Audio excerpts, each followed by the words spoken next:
Hey everybody, Father Scott Vanderveer here with the next installment of our series on the beautiful Eucharist. This one is about a time that I understood more deeply what the Eucharist was all about. It goes back to when I was a kid and the deep love I had for my Bachi, my maternal grandmother, a Polish immigrant from a family of 12 children. She was from a family that came on a boat to Albany, New York, and together forged a life that was filled with integrity and hard work and love and faith. Bachi was someone who always lied about her age. She always told me she was 39 years old. So when I figured out around age 7 or 8 that she was actually in her mid-70s, which meant that she was actually almost 40 years older than I thought, which caused me to realize that that meant there was a good chance she would die long before me. I was devastated.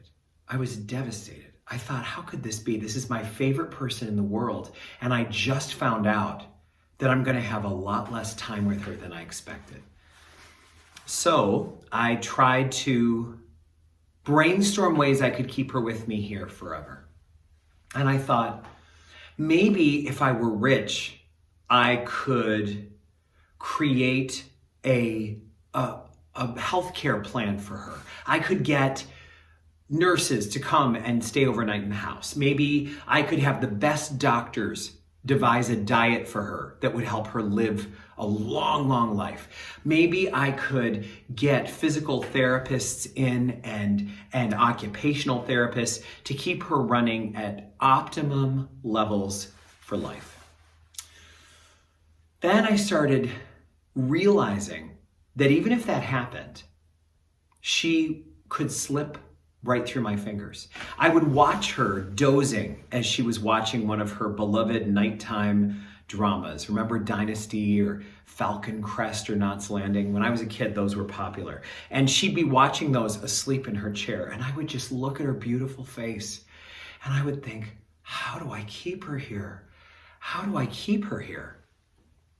I thought about having a special bubble, like one of those igloos they have at the Queensbury Hotel, that would be like this plastic bubble she could be in. And I would fill it with lavender to help her sleep at night and special antioxidants that would keep her healthy. I could make sure that no germs or viruses ever got near her. I then realized that even if I were try to protect her with my own body, even if I were to try to hold her in my arms, she could slip away in my arms. So many people have had the experience of holding on to a loved one as they crossed over to the other side. Oh, I was devastated at the futility of trying to find a way to keep her here with me forever. And then I realized one day, I wish I could eat her. Now, hold on, that might sound weird. But I thought, I wish I could protect her inside of me. I wish I could ingest her so that I could keep her safe inside of me. Now that, obviously, is a strange idea. That obviously would not work. There was no way that I was coming up with an actual plan for this. It wasn't like I thought I could get out a knife and fork, or that maybe I could do some exercises with my throat to be able to swallow her down. It was more like what you say and think about when you see a baby that is so precious, maybe a new life in the family, or the sweetest, most innocent child, and you say, sometimes out loud, I could just gobble you right up. I could just gobble you right up. That feeling, it was a relative of that feeling. I want you to be inside of my life and protected inside of me. I will protect you with my own body. And all of a sudden I realized, oh my gosh, that's the kind of closeness that the Eucharist is. Oh my gosh, that's what is happening when Jesus enters my body and my life. And suddenly we become one. That's closer than a hug. That's closer than living under the same roof. That's closer than being one. It is more than that.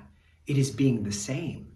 It is being within. It is being embodied, encapsulated. And I realized that's what the Eucharist is.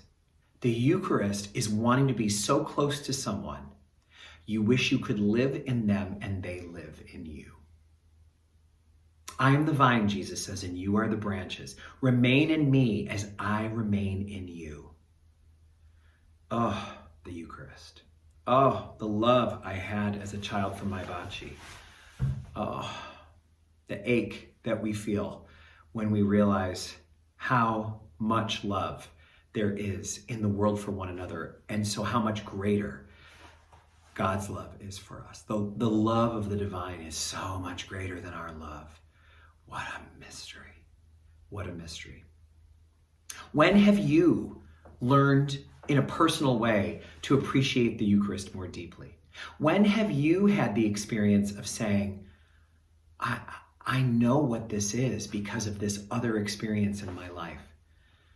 What a good question for all of us to ponder as we think about how beautiful the gift of the Eucharist truly is in our lives. May God bless you all.